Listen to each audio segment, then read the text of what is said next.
you can even watch back. Giving players all the props or put them on blast. We don't give no hot takes, only talk facts. We're giving all our devotion, riding high on this wave of emotion.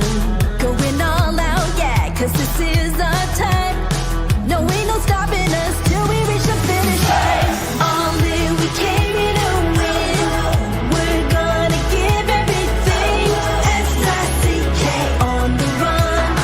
S-I-C-K, sick. On fire, we're ready to fight. We'll bring the house down tonight. S-I-C-K on the run. S-I-C-K, sick. Play it on the car ride, play it when you lounge. X and O, you know that we can hold it down. Shout out to my man Sammy, got it off the ground. And to all the listeners tuned in right now, got debates, analysis, and speculation. This is sports talk for the new generation. You know where to find us, got a reputation. Sick Podcast, your #1 sports destination. Giving all our devotion, riding high on this wave of emotion. Going all out, yeah, cause this is our time. No, ain't no stopping us till we reach the finish line. All in, we came here to win. We're gonna give everything. S-I-C-K on the run. S-I-C-K, sick. On fire, we're ready to fight. We'll bring the house down tonight. S-I-C-K on the run. S-I-C-K, sick. S-I-C-K, it's the sickest podcast. Tune in for the audio, or you can even watch back. Giving players all the props or put them on blast. We don't give no hot takes, only talk back. S-I-C-K, S-I-C-K, S-I-C-K, S-I-C-K, S-I-C-K, S-I-C-K, S-I-C-K. All in, we came here to win. We're gonna give everything. S-I-C-K on the run. S-I-C-K, sick. S-I-C-K, it's the sickest podcast. Tune in for the audio, or you can even watch back. Giving players all the props or put them on blast. We don't give no hot takes, only talk facts. We're giving all our devotion, riding high on this wave of emotion. Going all out, yeah, cause this is our time. No, ain't no stopping us till we reach the finish line. All in, we came here to win. We're gonna give everything. S-I-C-K on the run. S-I-C-K, sick. On fire, we're ready to fight. We'll bring the house down tonight. S-I-C-K on the run. S-I-C-K, sick. Play it on the car ride, play it when you lounge. X and O, you know that we can hold it down. Shout out to my man Sammy, got it off the ground. And to all the listeners tuned in right now, got debates, analysis, and speculation. This is sports talk for the new generation. You know where to find us, got a reputation. Sick Podcast, your #1 sports destination. Giving all our devotion, riding high on this wave of emotion. Going all out, yeah, cause this is our time. No, ain't no stopping us till we reach the finish line. All in, we came here to win. We're gonna give everything. S-I-C-K on the run. S-I-C-K, sick. On fire, we're ready to fight. We'll bring the house down tonight. S-I-C-K on the run. S-I-C-K, sick. S-I-C-K, it's the sickest podcast. Tune in for the audio, or you can even watch back. Giving players all the props or put them on blast. We don't give no hot takes, only talk back. S-I-C-K, S-I-C-K, S-I-C-K, S-I-C-K, S-I-C-K, S-I-C-K. Turn up your volume. Because you're about to listen to The Sick Podcast. The Eye Test with Pierre McGuire and Jimmy Murphy. The Stanley Cup winning Colorado Avalanche. And after After 22 years, Raymond Mark! The sickest NHL podcast. Brought to you by TCS Customs and Logistics. Moving pieces, delivering peace of mind. It's gonna be sick. And welcome to another edition of the Eye Test here in the Sick Podcast Network. He is Pierre McGuire. I am Jimmy Murphy, and we will get to plenty of Stanley Cup playoff action from last night. Look ahead to tonight, specifically the Canadiens and the Capitals in a bit. But right now, we're going to look back to Wednesday and the Boston Bruins end of the season press conference with our good friend and Hall of Fame puck scribe, Paul Dupont, join us here on the Eye Test. Gents. Dupes, how are you, my friend? It's great to be here. Nice production values on the intro. Yes, you guys really going upscale. I like it. it. We mess around, man. You know? Oh, wait a second. In order to get a Hall of Fame person like you on here, we have to step up. Yes. Kevin, it is so awesome to have you on. You have no idea how much I appreciate it. Thank you. You're very kind. It's great to be with you guys. Yeah, and the part of the intro I love the whole thing, but hearing Gary Thorne's voice again, and I was Thorny. Just yesterday to a pal of mine. Boy, do I miss hearing his voice. Doc Emmerich and Gary Thorne. Terrific. Yeah. Miss both of them, man. I missed that a lot. Those are some good old days, and I missed that. That was a great call too when Bork won it. Yeah. You know, did you go out for that, Kev? I was there. Yes. Yeah, that's what I thought. Yep. That must have been something after all those years of covering Boston and then seeing them do it. Yeah. I was at his first day of training camp out in Fitchburg in whatever year that was, 1978, 79. Uh-huh. 79. There we go. And then I got to see his very last game too. You know what? Talk about good to the last drop, right? You couldn't have played another year or two. I know he had a contract for one more year at I think $5 million. Not a lot of guys can walk away from $5 million, but no, he'd had enough. That was a way to do it. Well, speaking of having enough in a more negative way, Boston Bruins fans have obviously had enough of what's going on, Kevin. And the other day they held their end of the season press conference, and you were there. And I thought out of all the reporters, and also I want to note your colleague Tara Sullivan, who opened things up with a great question there. But just, you represented what the Bruins fan base is feeling right now, and a lot of frustration, a lot of wonder of where this is all going. And you took it to them. And I want to go right to this question. When you asked Cam Neely about the drafting and how he feels about how some of these prospects have developed, and then we're gonna get your take on how that went down. Let's go to the clip right now. Question on drafting and development. Neither of them have really been up to expectations, in my opinion. So can you just elaborate on that, Kevin? The drafting? Yeah. Well, where we've picked and who we've picked and how it's turned out.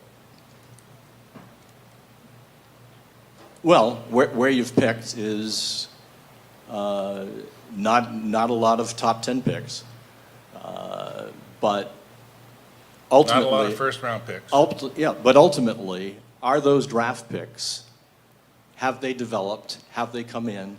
Have they come online the way you want them? If that's the case, fine. But well, obviously, you wanted to hit on all your picks. There's no question. I mean, the work that the scouts do throughout the course of a year, they put in a lot of time and effort. They understand the players as best they can. We get the information from the scouts. Don ultimately ends up making the picks with information that he gets from the scouts throughout the year. But I think that our drafting and developing, the narrative there is a little off. And it's been going on for quite some time. Goes back to 15. And 15, it was really unfair to Don. By the time Don got hired, it was late May. Draft was late June. He wasn't even probably thinking about being a general manager of the Boston Bruins at the time. What Don did leading up to the draft to make the acquisitions that he did with those picks, to get the 3 picks, I thought was really good. Then Don was trying to move up in the draft. It didn't work out. What we should have done, looking back, we should have taken some time out and said, okay, guys, let's regroup here. We didn't move up. We got 3 picks in a row.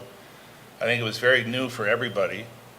We stood backstage for those 3 picks. What we should have done was get back to our table and say, okay, let's sit down and say, are we okay with our list? And, look, these are things you try to learn from.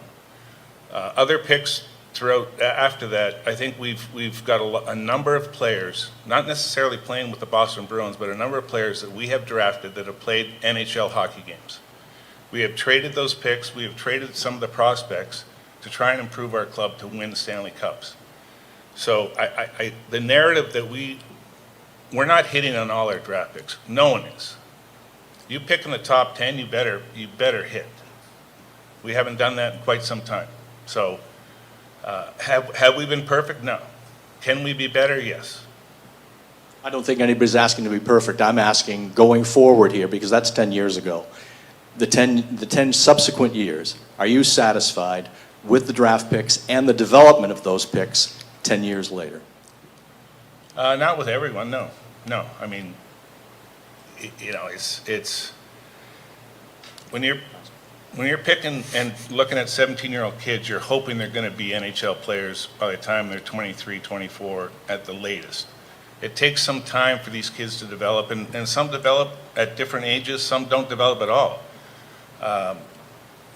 But we can be better, Kevin. There's no question we can be better, but it's not as bad as everybody thinks. Wow. A lot to digest there, Kev. My question to you is, were you surprised at the tone of the answer and the answer itself? I wouldn't say surprised, no. And again, I've covered Neely since the day he got here, so almost 40 years. So, there's been a lot of going back and forth. Mm-hmm. And I would say, to generalize or give a summation of the 40 years, it's been amicable. He can get testy. There's no question about that. He's defensive. That's his nature in terms of protecting the product. That's Mm-hmm. always their nature. I get that. There's a whole lot of truth in what he's talking about. Mm-hmm. Talking about, I think we'd all agree, 17-year-old kids, it's very difficult. I mean, Mm-hmm.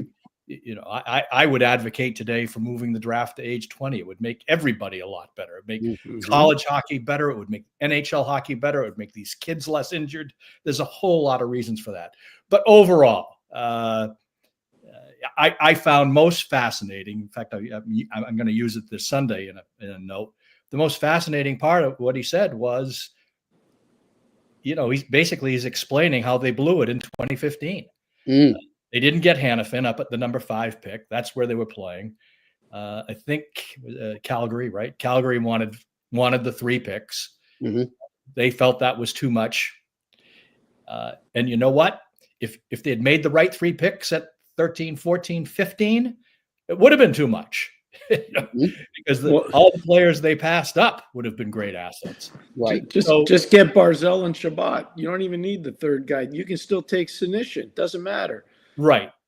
And if they had just, the old term, if they had just gone to chalk, which would have been pulled out the Central Scouting Bureau rankings, they would have hit on all 3 picks. Right. So I don't know. Was I surprised? Yeah, as you know, that was a series of 3 questions. I asked Charlie Jacobs first about would they rescind the 4% increase in prices, then went over to Sweeney to ask him about, what have really been 2 failures here, Zadorov and Lindholm. But I felt those were the 3 most relevant questions. Mm-hmm. I would say what Cam isn't saying there is, he said it in part, what you hope is 5 years after the draft. So if we had a window of draft picks of 5 to 10 years, Mm-hmm. guys who are going to be 23 to 28, what you hope to get out of that is maybe a player and a half a year. So 7 to 8 players over a 5-year window. That's what they don't have now. They don't have kids who've pushed through and really become roster players. They've had a couple that they've traded away, but this is a team right now that really isn't showing from a draft and from an evaluation, draft, and player development level. They haven't had it. They need. They're not saying it. And I had this discussion with Cam afterward. They're not saying it, but they need some new blood in there. They need some people with a new eye. Mm-hmm. And I don't know if they're spending enough money because I don't see the books. He contends they are. He contends that they're spending an appropriate amount of money. I think then you've got to ask yourself then where you're spending it and who you're spending it on. Yep. That's an amazingly strong statement. You know, the one thing I'd say, Kevin knows, he was around when Harry Sinnen was running the Boston Bruins. And Kevin, correct me if I'm wrong, Harry watched every penny. Oh, yeah. Every nickel counts on Causeway. I wrote that a million times. Yeah, no. And it's true. I think it's a different era. I do think they're spending. I do think they're spending the money. I do. I really truly believe that. Yep. I think there's an incestuous hiring process there where the ideology is so similar that if you have a dissenting view, you're pushed to the backside. Mm-hmm. I believe that. I think that press conference proved it, right? Not that I'm working for the team, but that's, they're inclined to be defensive. They're also too wrapped up in my mind in terms of regular season record and getting into the playoffs. Again, admirable, but are you really contending for a cup? They haven't really contended for a cup since they got to Game 7 in 2019. Yeah. 5 or 6 years in this world now, it feels like 5 or 6 centuries. Jimmy, I wanted to ask KP this because I'm curious. Kevin, I heard them say in the press conference that they're going to target a forward position, but winger, not center. Wingers. I've said to Jimmy many times, if they say that, the rebuild's disingenuous, whatever they say. Because if they don't identify the lack of center ice play, they're doomed. Thank you. That's also what I've written for Sunday. So they've got to get a rainmaker in the middle, right? Yes. Until they get. And we know they had 2 of them, and they had them for a long time with Bergeron and Krejci. So as we speak today, Pierre and Jimmy, what are they going to go with? They're going to go with Zacha, Middlestat, and Elias Lindholm again. Mm-hmm. I think they're looking at Lindholm's production over the last 17 games. I think he had 15 points. Yep. He finally was turning into the player they thought they got. But even then, he's not that guy. At least he hasn't been here. I don't know if he's ever really been that guy. No, he wasn't. The rainmaker moment for him was playing with Matthew Tkachuk and Johnny Gaudreau. I was there. I was scouting it all the time. They were the best line in the National Hockey League, and he was part of it. To be fair, he was part of it. But the guy driving the line was Gaudreau. The physicality part was Matthew. Matthew's a pain in the ass to play against. Mm-hmm. He's a good player. But no, what he is he's probably a good 2 and he's an elite 3. That's what he is. He's a good 2. And that's how they ended up using him here. As we know, Jimmy, by midseason, he was pretty much exclusively third line center. Yeah, that's what he is. Yeah, a good 2 and an elite 3. That's what he is. Now, if they go out and find the winger you're talking about, maybe they end up with a hot line from him. But it's a narrow window. I agree. I think they got to go out and easier said than done. Yep. Number 1 centers aren't there to. Kevin, you know what? Jimmy said this a lot. I give Jimmy a lot of credit on this. And you're around it all the time. You've seen the best Boston Bruins over the last 50 years. You have seen the best players. David Pastrnak has to be considered one of the better Bruins players over the course of your career. If I'm wrong, tell me. Oh, no, absolutely. Right. Well, again, 3 years in a row now with 100 points. That's only Espo and Orr who were able to do that. Yeah. And as we know, points do matter, obviously. Yeah. But it's how you play. It's how other people play around you. What's the production of the line? On the other side, Geekie ends up with 33 goals. What does that tell you, right? Yeah. And I like Geekie a lot. I like him a lot. So the guy who drove that line was Pastrnak. And if they can pick right up, if they re-sign Geekie, that's the line. That's a big step forward for them. If in terms of having something in the lineup, I'd like to see more. But that is something. And then, of course, you've got to have other things come around, which is, of course, Swayman and Net had a very C- season. They got to get the 2 big defensemen back. And we know. I said this last week. Part of what they need most is that number 1 center, the rainmaker, and they need a bona fide point guy on the power play.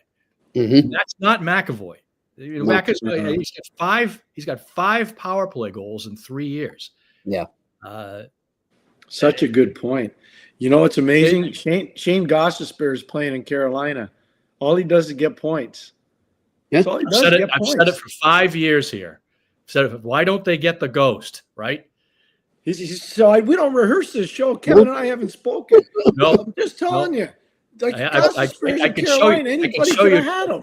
A text chain with another pal of mine who's not in the business at all. He's a great man. He's got a great eye for it. We write each other every year about why don't they get Gostisbehere? Why don't they get Gostisbehere? So yeah. So and then again, he's no perfect answer. No, but you got to answer these holes.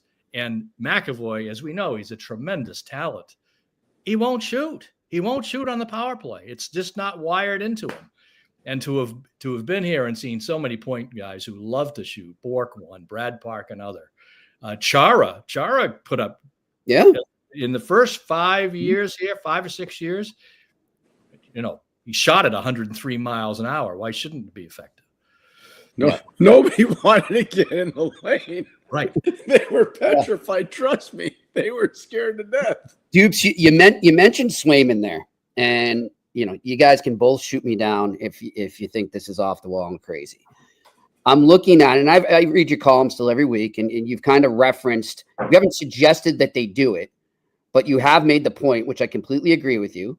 He is currently their best trade asset if they really want to revamp things, because he doesn't have any protection for another 2 seasons. Was it 2026 or something, or 2027? This season.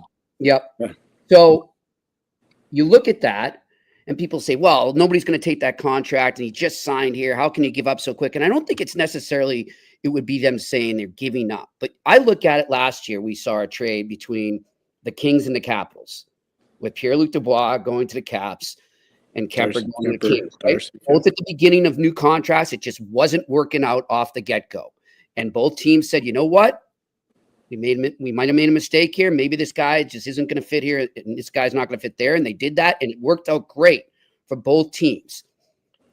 If you could find, and that's a big if you could find a match like that where both teams kind of said, hey, this is a great fit, do you do it? Well, I've said a million times I would trade anybody if I truly felt it was gonna make my team better. Mm-hmm. I'd have real reluctance in trading Swayman because they haven't drafted and developed a goaltender here ever. Yeah, not 20 years, 30 years, 50 years. He's ever. Right. He's right. Not so, him. He's right. Yeah. Blaine Locker wasn't the answer. No. And Robbie Tallis wasn't the answer. No, Robbie wasn't. Andrew Raycroft. Right. There's most of them, virtually all of them are good guys. So I'd be really reluctant. So I'd end up saying, "Who's your guy? You're gonna give me Brady Tkachuk for him?" I'm in that discussion. Yeah. Okay. Somebody who's going to be an impactful player. Add real character to the lineup. If the 2025 version of Cam Neely was available, top 10 pick, who's 20 years old or 21 years old, and he's right there, and you think that makes your team, yes, I would consider it.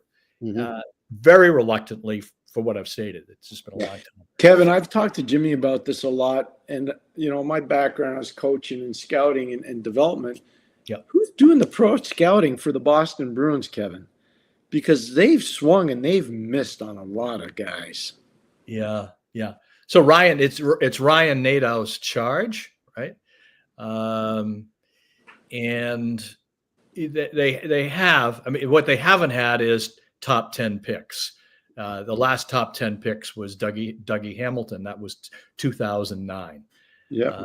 So from that aspect, there's a lot of teams, like virtually every team, who doesn't do a great job, who don't do great jobs. Once we're beyond the top 12 or 15 picks, typically their picks have been late in the first round. Yeah. But no, they've got to no question. They got to identify. I was looking at their top 10 picks going back to Thornton. We've done that. Remember that year they picked Thornton and Samsonov? They've only had 5 other picks in the top 10 in whatever that is, 28 years. And 2 of those were busts. Zach Hamill was a bust. Lars Jonsson was a bust. Those really hurt. When you're picking in the top 10 and the guy doesn't make it, never mind, doesn't make your team, doesn't play in the league, that's a killer.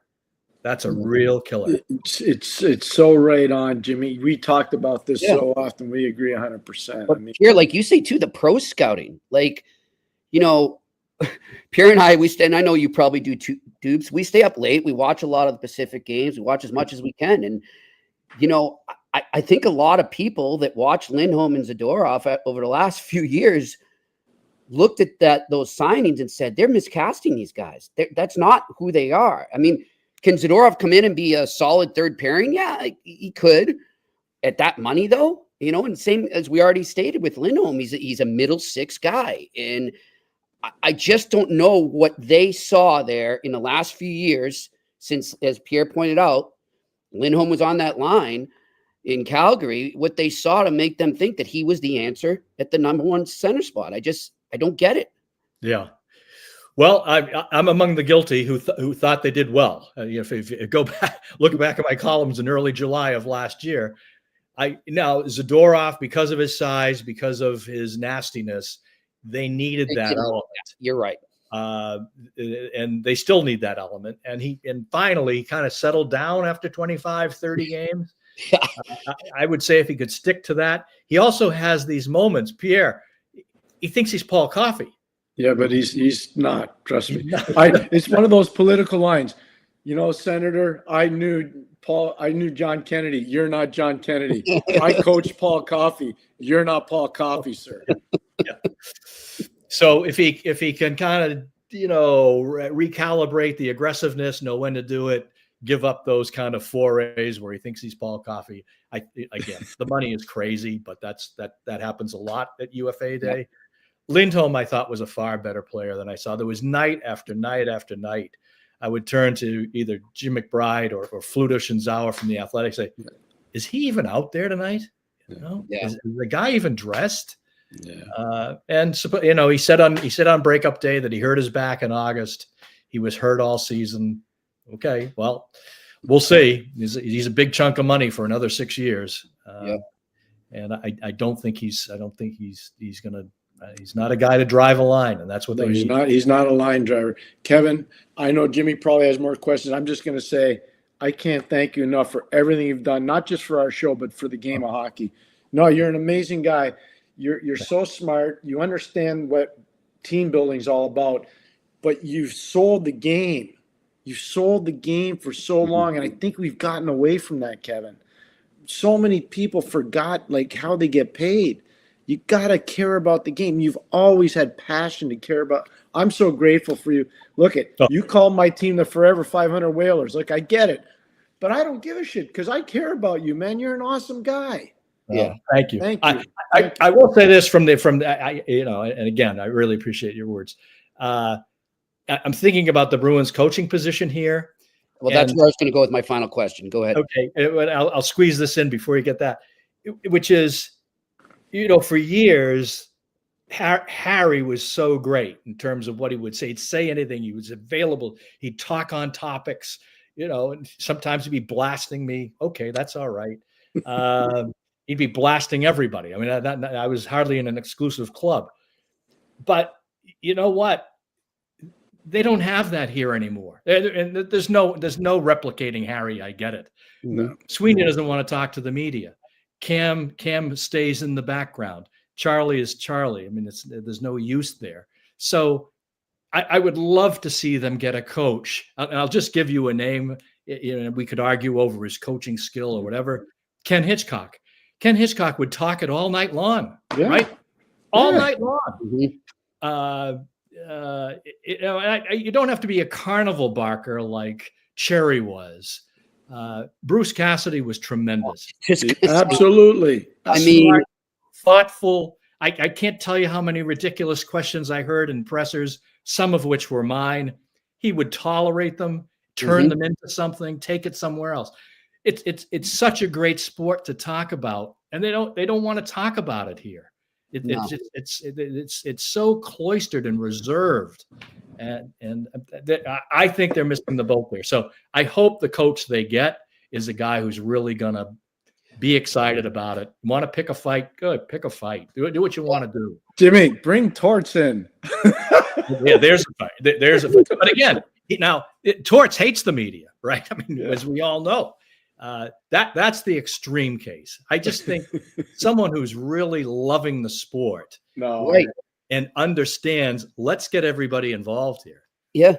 Well, it's interesting, you see that interview that Charlie did, Kevin, with, I think it was with Jim, right?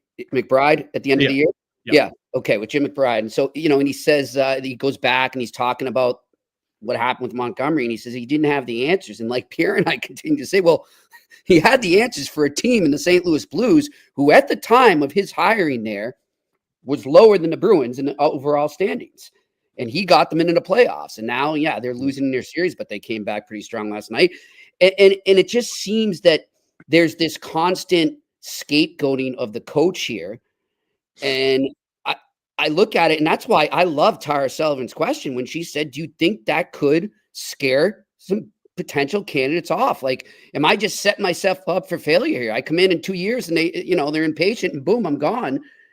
And I'm with her. Like, and Pierre, the league better. And I know, as you said, I agree with you that this is an original six franchise. There's plenty to sell in terms of the where you live and all that, and everything's great. But at the same time, that's got to be in the back of a potential candidate's head. Like, do I want to be muted, so to speak, and also become the scapegoat? And I'm with you. I think they need to just maybe, as Pierre said and you said earlier, open up. Like, let there be different points of view here. Let a coach come in and be himself.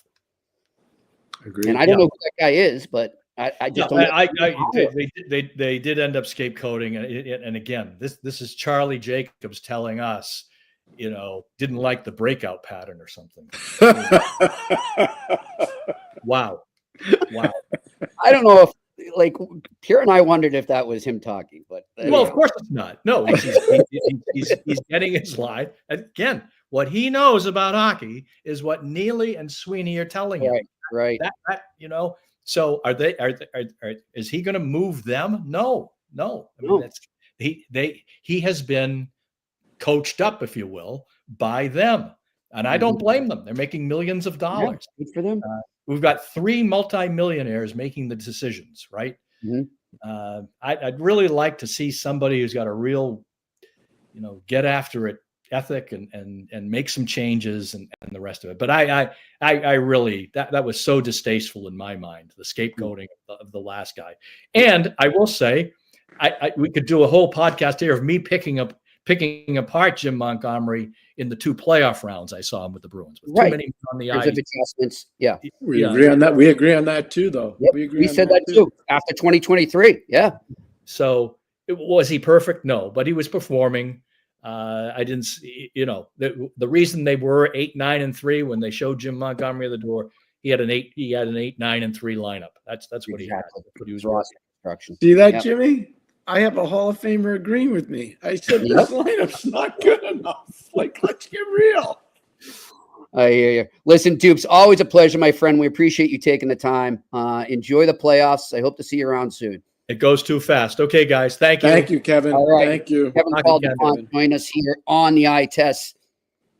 I mean, so there's the voice of reason. Yep. Professional, calculated, more experience than probably any columnist in the National Hockey League since the late great Red Fisher passed away.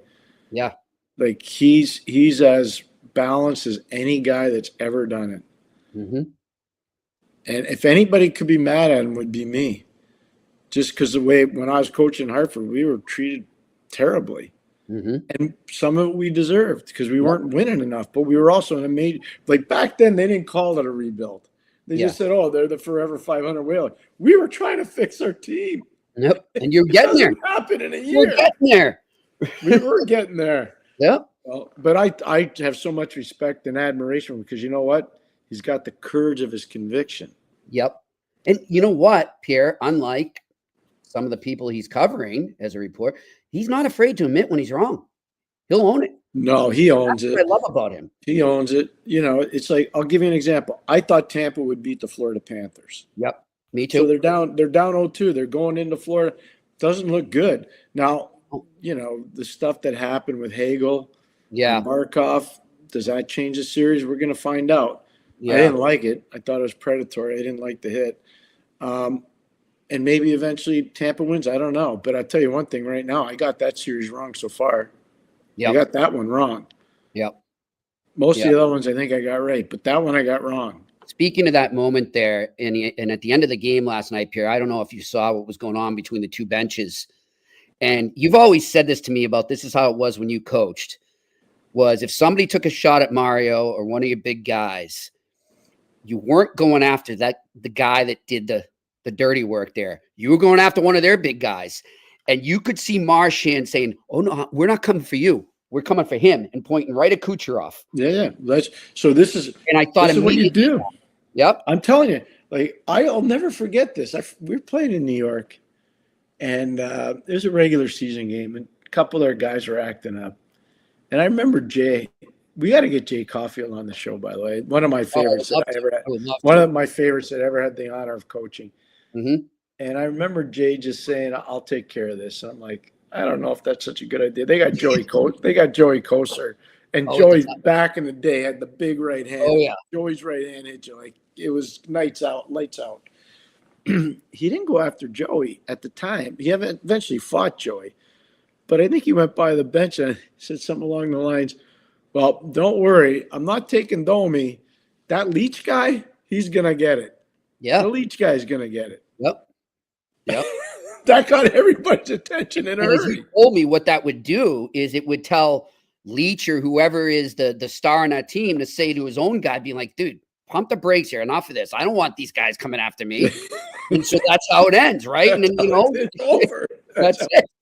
So I think that was when I saw that. started. I think Scotty started all that stuff. When back then the Flyers, obviously, and the Bruins, big bad Bruins, the Broad Street Bullies, Montreal, they were the Flying Frenchmen. There were no fighting with the Flying Frenchmen until Yvon Lambert, Mario Tremblay. You start Rick Chartrand, Larry Robinson. You start doing the math. You're like, maybe these guys are a little tougher than what we thought. Maybe. So, yes, as you mentioned there, the Panthers now, as they won 2-0, they're now up 2-0, headed back to Sunrise. Lightning in a tough spot there, but we've seen it done before. Even when the home team loses 2 games at home, it's not unheard of. The Maple Leafs, Pierre, win a second straight game in overtime, 3-2. A lot of people comparing Benoit's goal back to Corey Cross back in 2001. Chris Cross. That was his nickname, Chris Cross. Corey Cross. That's the last time, apparently, that the Leafs have been up 3-0 in a series. Imagine that. Well, first of all, we've talked about Simon a lot on this show. I think the most Great improved story. player in the league. He's done a great job. Skating's good. So he's an undrafted player out of Shawinigan in the Quebec League. Mm-hmm. Spent a lot of time in the American Hockey League with Anaheim. I was in Ottawa. We talked about trying to acquire him, and just didn't work out. Whatever. Good for him. He goes to Toronto. I give Toronto's pro scouts a lot of credit. They were hard on him, and he's a real player.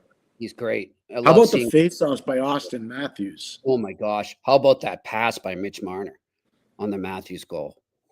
Remember when we talked about how in warm-ups, these guys do stuff that I've never seen done with 2 guys in warm-ups. Yeah. That's one of the things they kind of do in warm-up. Yep. I didn't see the Canadian broadcast last night. I watched the U.S. Me too. And they never really alluded to the relationship they have in the warm-ups, which is fine. Mm-hmm. They don't spend enough time in Toronto watching, so it doesn't matter. I'm sure the Canadian broadcast probably did. These guys do stuff in warm-ups, and this is kind of like my warning to the producers and the directors doing these shows. These guys do stuff in warm-up I've never seen 2 players do, and they're kind of like in their own little world. Right. And eventually it translates to the game. Yeah. It's unbelievable to watch those 2 guys in warm-up. It's amazing. Yeah, the symmetry between the chemistry with them right now is amazing. So they're up 3-0. Things aren't looking good for Ottawa there. And of course, the Wild with a second straight 5-2 victory, Pierre, over the Golden Knights. The Knights are in trouble right now because the Wild are starting to look like the team they were right before all the injuries hit. And just the Kaprizov-Boldy tandem right now. Boldy's at another level. Boldy's totally at another level. So this is a good example for everybody out there. Minnesota's not, unless you live in the state of hockey, you're not watching the Minnesota Wild. It's just not a sexy watch. Mm-hmm. But if you really want to watch hockey, they are a sexy watch. If you follow me, they're sexy. They're good. They've got good players. And now, they got Bouillon there. Yep. They got Boldy there. They got Kaprizov there. Zuccarello still has game. Joel Eriksson Ek is really good. Jarrett Spurgeon's a really special player. Mm-hmm. Look at all their guys that they got back there. They got big physical guys in defense. They got huge, skillful guys. Ryan Hartman's playing as well as I've ever seen him play, Jimmy. Yeah. He's playing as well as I've ever seen him play. Yep. Yeah. They're how good is Brock Faber? Is Brock Faber any good? Oh, he's pretty good. Oh, okay. Yeah. Yeah. And don't forget the goalie, Gustafson. The guy that came from – is that the guy that came from Ottawa? That Ottawa wanted – I think – he was in Ottawa, Jimmy. I think I remember. And then somebody wanted to sign Korpisalo and let him – that's what happened, Jimmy. Yep. There was somebody internally in Ottawa that wanted to sign Korpisalo, but then let Gustafson go. I think I remember that. I might have been working there then. Aaron, who knew him from Pittsburgh, was more than willing to let that happen. Great pickup by them. Oh my God! To this day, I still shudder at all that. I just like. Yeah.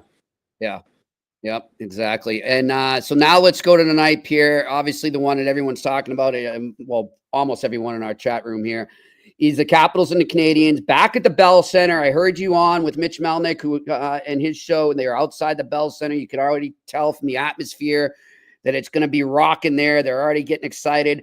I was texting with some friends up there already who said this was at about, I think, 2:30 this afternoon. They said there were lines out the door at the bars up the street. So you can just, that place is going to be rocking tonight. McLean's Public House. There'll be no room. Oh yeah. If you're the Canadians, how do you use this as an advantage as opposed to a disadvantage? Because it can backfire on you if you let it. Yeah. Don't take a penalty early. Don't give up a bad goal early. Sustain your forecheck to keep the crowd and the enthusiasm into it. A great save is as good as a good goal. Montembeau's got to be solid to start because Washington will get chances. Spend more time in their zone than they spend in your zone. Dominate face-off play so puck possession is real relevant. But don't take penalties. Do not make it an easy game for Washington by putting them on the power play. Get enthusiastic. Get physical. The referees will give you a little leeway. They've been doing it the whole playoff. Yeah. So just don't do silly stuff after the whistle. They're little things. Just be smart. Be smart. I liked what you said to Mitch here on that note of not doing silly stuff is, hey, don't be afraid to walk away. You don't have to stand up to a guy that's twice your size and then end up in the box or get hurt. You don't have to. Let them do the silly stuff. Let them put themselves in the box, And I like that's exactly what's going to happen right now. I think they got to kind of flip the script in that regard on the Capitals. I'll never forget. We were going into play in Philly, I think, Scotty. We're going, and back then, the bus, for those that remember, the older players that are watching this now, the bus ride down the tunnel into the old Spectrum, it was dark and it was haunting. It was. it really was different. And I remember one of Scotty didn't really give these fire and brimstone speeches, but he gave one. He said, Mario's a big guy. He doesn't need you to protect him. And he'd say, Larry Murphy's been in this league for 12 years. He doesn't need you to protect him. Protect yourself. Don't be trying to fight other guys' battles. Yep. Just protect yourself. Exactly. And you know what? It kind of got everybody thinking, okay, we're just going to play a hockey game. Mm-hmm. We don't have to go get these big scrums going after whistles and play into their hands because they're trying to take our skill out of the game. That's their game, yeah. That's what they're trying to, because they don't have the skill we have. Yep. And we went in there, I think we won 6-2 one night, maybe 5-1, whatever. And, it's kind of ominous going in, but when we were leaving, it was pretty good. It was really good. Awesome. Good stuff. So, yeah, that will be the key there tonight, man. I'd love to be at the Bell Center tonight. It's going to be rocking. Yeah. all three games actually tonight, Pierre, are teams that are down 2-0. Now, we already said yesterday we thought of all the 4 teams heading into action last night that were down 2-0. We thought the Blues had the best chance of coming back. And, of course, they just, ran rampant last night in their game 3. But now you look at the Devils against the Hurricanes, and you look at the Oilers against the Kings, and I'll include the game we're just talking about, the Canadiens against the Capitals. Out of those 3 teams, which one are you most confident that can cut the lead to 2-1 in their series? Montreal. Me too. I think the Oilers are in big trouble. Calvin Pickard's playing tonight. I think the world of Calvin. Trust me, I think the world of him. Mm-hmm. Amazing that he's still playing. Honestly, like, this guy's worked his tail off to keep in the National Hockey League. Yep. But, like, I never thought he'd be the starting goalie of a Stanley Cup contending team. No. This reminds me a bit, Pierre, and forgive me to the goalie. I can't remember his name right now. 2014, when Price went down, who was the one that came in and had to ride out the rest of the playoffs against the Rangers? And he was a journeyman just like that. He worked his tail off, and he had some good stretches that season. It's going to kill me who that backup goalie was. Yeah, me too. I'm going to look it up right now. Because I did the series. It's like it's a similar situation. He's a great guy, and you cheer for him, but it's just he's not. 2014. That was when I was doing the series, and I was also in deep in the Pittsburgh GM.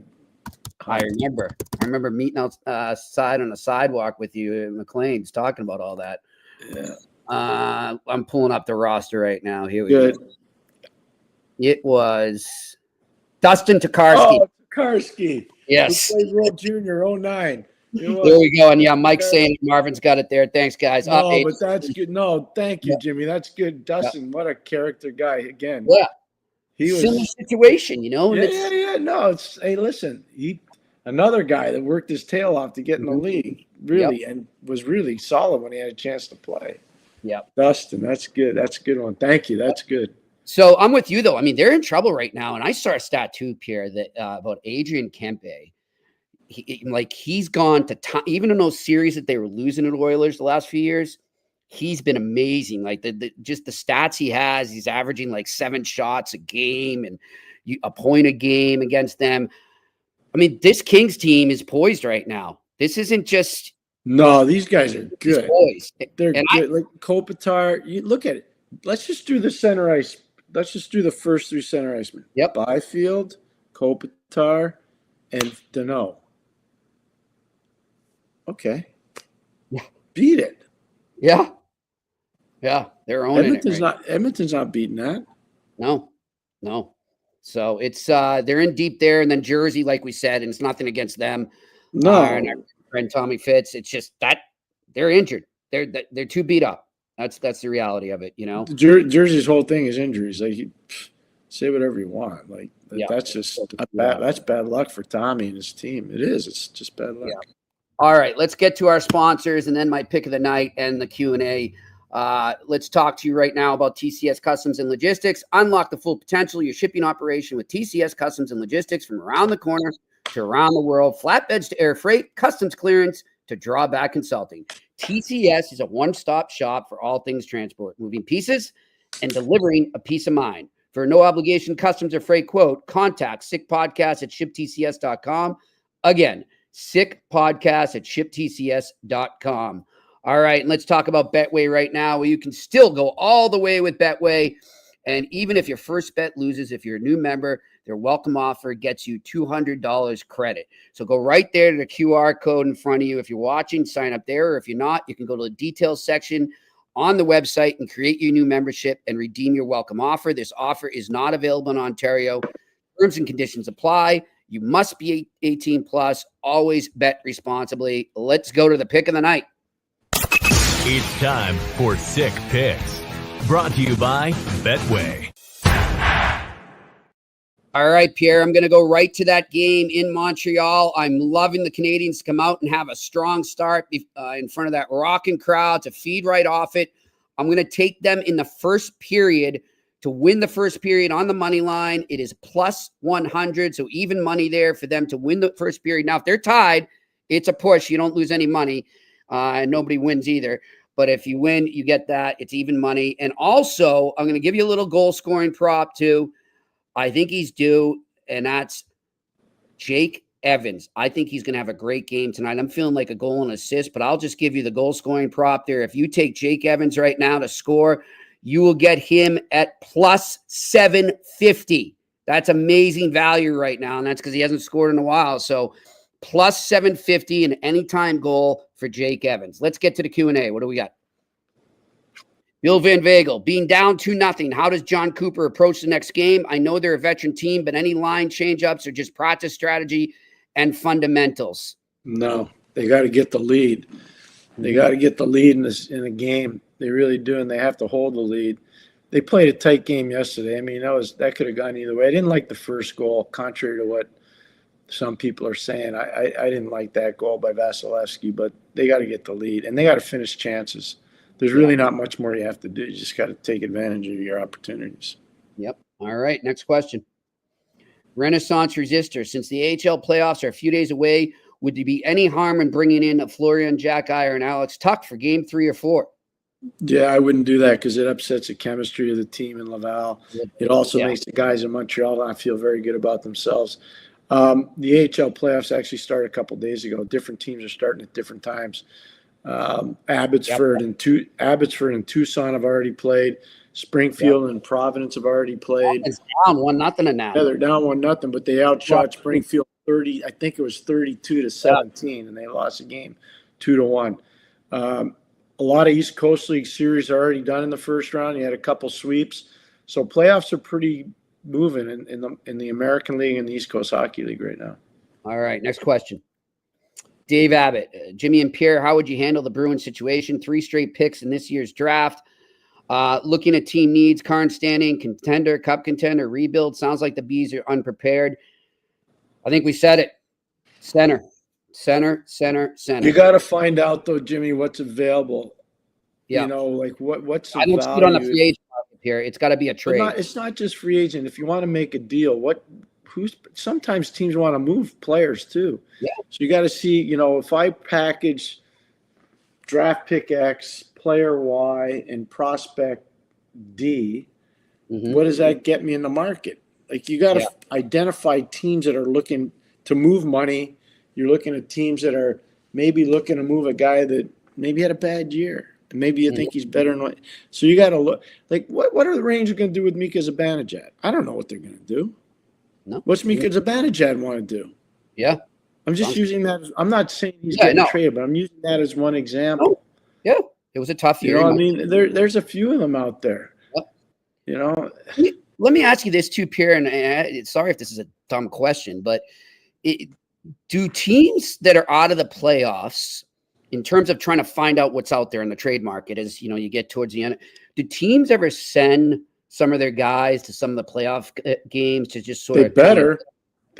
If they don't, then shame on them. I used to network with the other teams, and trying to just put boots on the ground, ear to the grindstone. Yeah, Jimmy. And get a vibe. When I was coaching, we used to go all the time. Like on the off nights, we were still playing in the playoffs. Yeah. And you go watch teams play on the off nights, and people would be like, "What are you doing here?"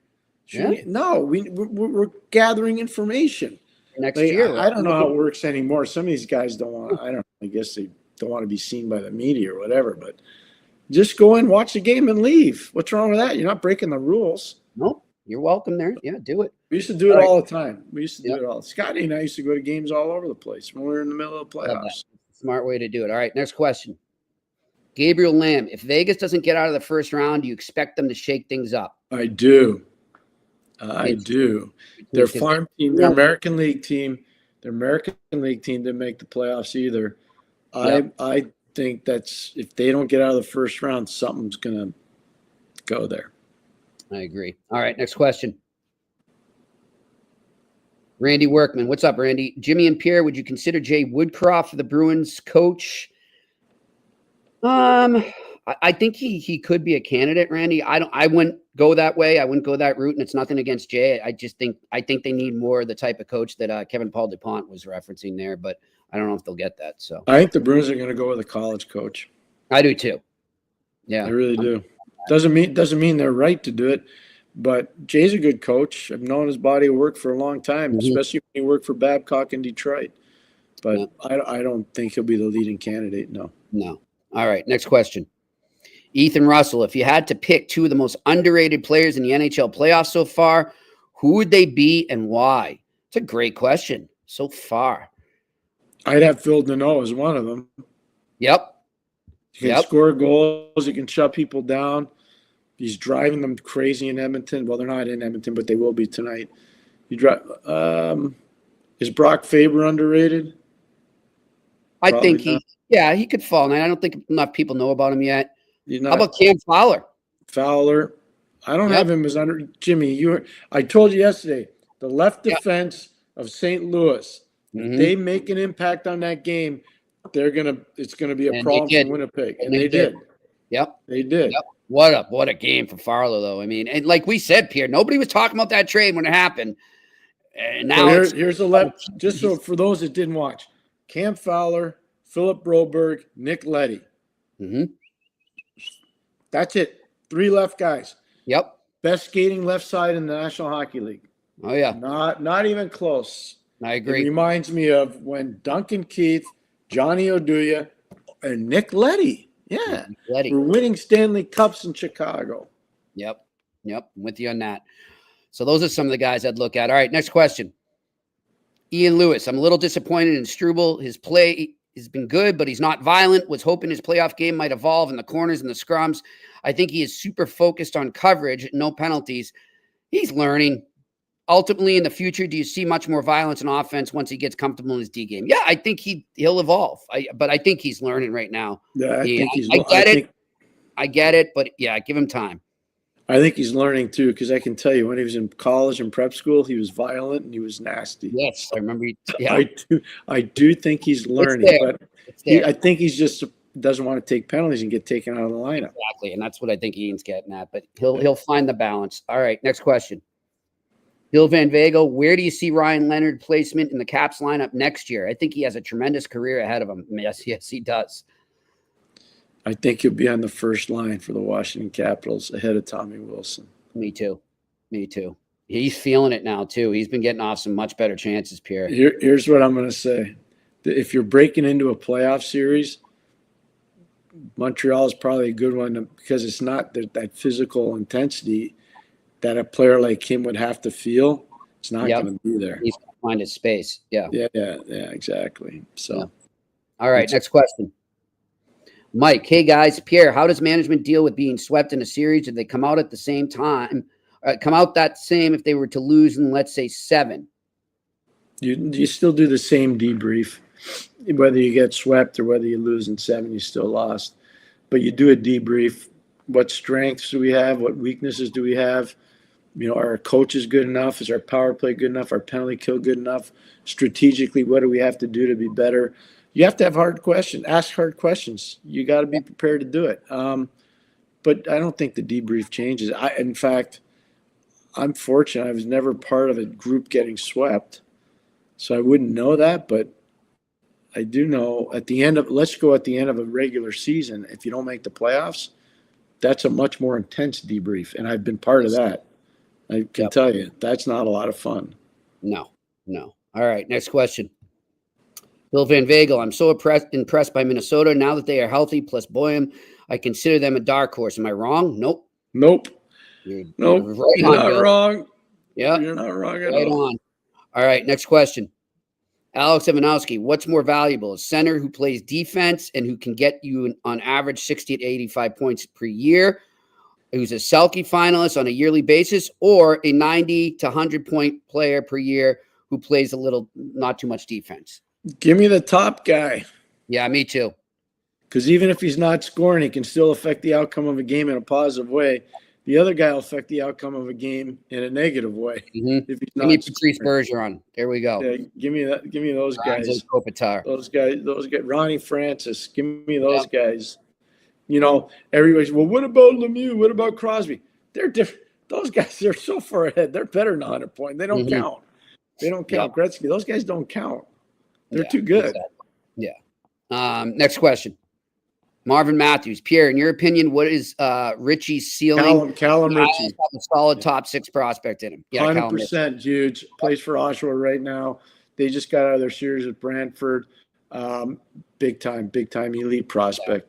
Big elite prospect. Huge. And, you got Cole Eiserman, you got him for the Islanders. Whomever the new management people are, that's a pretty good start that the guys from before left you. Exactly. Now Richie was a trade for Brock Nelson and Eiserman was a draft. And you know what I thought of Eiserman last year? I thought he should have gone in the top 10. I told you that. I'd have to go back and look at it. We don't really have time now, Pierre, but you might know at the top of your head. Was that the final trade that Lou made for the Islanders? The Brock Nelson one? I don't know if it's a final one, but it's the last trade deadline trade. The last trade. So that's a heck of a parting gift to give, hey, it's been great. I got you a nice present on the way out. Yeah, so here's what I will say. That didn't happen in New Jersey, but it has happened in Long Island. So yeah. Sure. All right. Next question. Big Bill, seeing how well the Dvorak, Gallagher, Anderson line is clicking, can you see Dvorak possibly re-signing with the Habs this offseason? I don't, and it's not a knock on him, Big Bill. It's just money. It's the players coming up the ranks. He's just kind of an odd man out. I feel terrible. No, but he's playing his way into another contract somewhere else. He has. He really has. And good for him. I'm really happy for him. I don't think it'll be at the same price point. It's not going to be $4.5 million a year, but he's playing his way into a new contract. He's going to get another contract. Yep. They're trying to make way for Owen Beck. Just call it the way it is. They're trying to find a way to get Owen Beck in the lineup.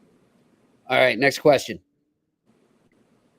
Randy Workman, I am writing my mock draft blog right now. How bad are the back issues on Roger McQueen? I don't, Randy. I just keep hearing, but I don't know, Randy. I would tell you if I knew. I don't. I just don't know. I've heard probably a lot of the same stuff you've heard. Okay, next question. Bill Van Vagel, do you think Wah or any other of the Black Aces get in the series for the Habs? Be shocked. I'd be surprised. Maybe. Right. Does Jack Eye count as a Black Ace? Because if he is, then I think he's getting in. I think he's in tonight. All right, next question. The question for Florida is, when will Barkov be back? We don't know. We don't know. No idea. Next question. Ethan Russell, how do you prepare a player for the NHL, and what are the most important skills they need to develop to make the transition from college to the NHL? Thank you. Physical intensity, coachability, work habits, keeping clean off the ice, big part of it. But I think just physical strength. Yeah. People have no idea. You know what? I've seen so many good college players go play pro in the NHL right away. And I had no idea. Oh, yeah. I had no idea. Yeah. Pierre, I told you off the air, but I'll tell listeners now, I'm working on a story for RG Media. I just interviewed Spencer Knight the other day. Yeah. And I came away, I called Pierre right away, and I came away so impressed by it. And the biggest thing probably was his admission saying, I never understood what it takes to be a pro. And I feel like in the last year, I've learned that. He said, going to Charlotte and playing the games down there and being the AHL and understanding what it takes and how grateful I should be to be at this level.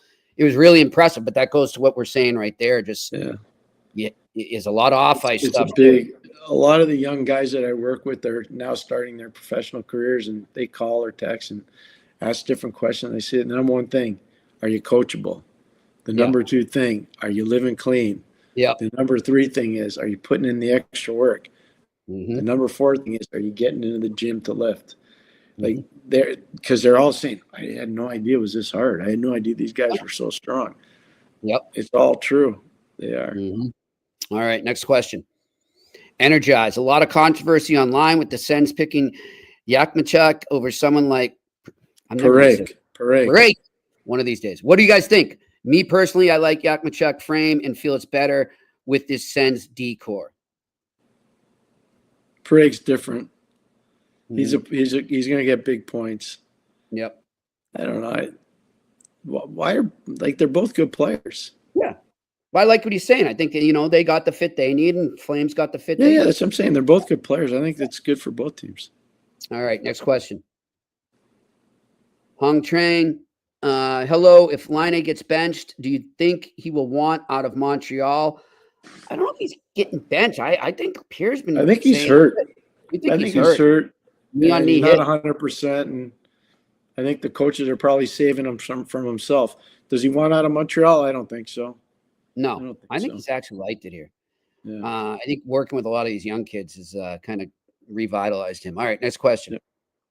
Bill Van Vagel. Personally, I'm not in favor of the new NHL draft format with the teams not at the draft. I love seeing the team management talking to the other teams and each other before a pick. What are your thoughts? Bill, 100% on board with you, and it appears that they're already regretting that when they might switch back next year from what we've seen. I'm absolutely devastated by it, Bill. I think it's disgusting. I do. And that's not too strong a term. The scouts have they work 363 days a year. They get 2 days to put their show on the road, so to speak. And they don't get enough respect to go to the draft.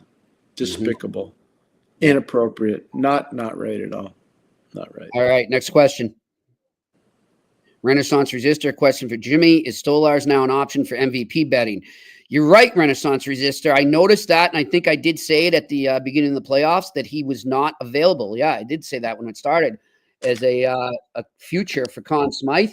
I saw he is at Betway, but I've seen other places where he's not. He's like the Rodney Dangerfield right now when it comes to betting. But yeah, jump on him, man. He's a good pick. You can still get him. I think it was like plus 2,000 to get the Conn Smythe. So jump on that if you want to. All right, next question. Derek Rendell. Hey, guys, do you think Hughes will give Julian Breezewell a call in regards to Isaac Howard? No, I don't think so. Why? Because Isaac's available, doesn't want to sign in Tampa. To get him, you'll have to trade younger guys that maybe you like better. So why not just wait till he doesn't sign? Then you just go sign him as a free agent. So I don't. It's going to be hard. He's an American kid. I don't know how many American kids that starting their careers want to come up to Canada. All right, next question. I personally would not myself. I would not. Franco, I'm glad you brought this up. And Pierre, I did send you the tweet. I don't know if you got a chance to see it when you arrived at your destination. Just got to listening. Did you guys discuss the Nikishin situation? We did not.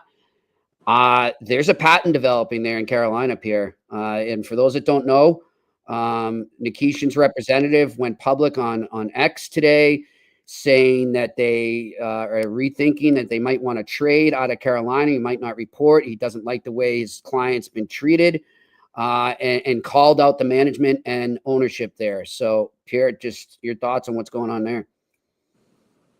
Just a different type of negotiation. Mm-hmm. It smelled funny from the start. Mm-hmm. It just did. So we'll see. We'll see how it plays out.